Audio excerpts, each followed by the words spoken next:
Well, we've got a broken window and we want to secure it against the elements and to stop any broken glass falling out and being dangerous. So what I'm going to do is get a bit of ply and then offer it up to the window and screw it in place. We'll need to use safety glasses, some safety gloves, tape measure, a circular saw, and then we'll be using a drill. So now that I've got all the tools for the job, I'll set myself up so that I can start measuring and cutting some timber.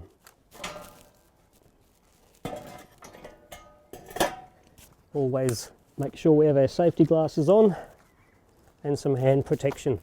So we're going to measure the window frame so that we can screw it into the timber around the window. So we've got a 900 drop and we'll measure 770 across the width.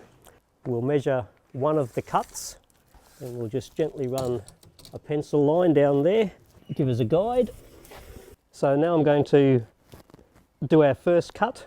But before we do any cutting, it's always good to put your earmuffs on because it can get noisy.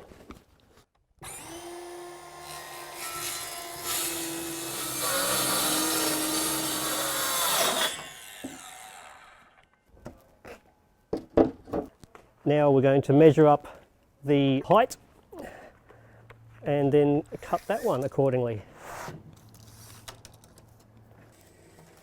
We've just got to reposition the timber, making sure that your sawhorses are out of the way of the cut.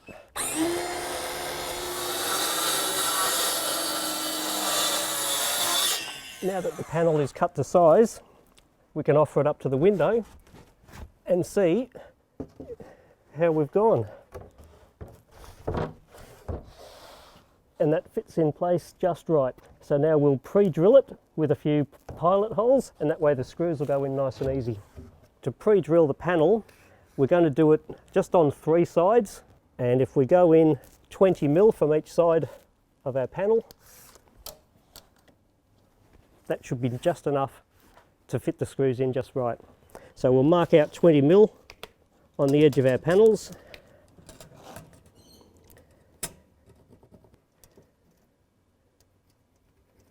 And if you hold your finger and the pencil so that it just touches that mark, and if you're nice and steady, you can just draw a nice 20 mil line all the way down the edge of the panel. But you must always use gloves because you'll get splinters if you don't.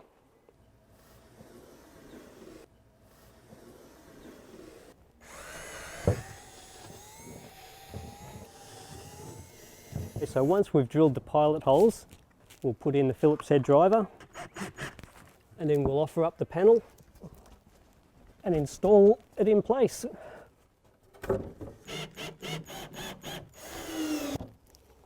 And that's the panel in place, all secured.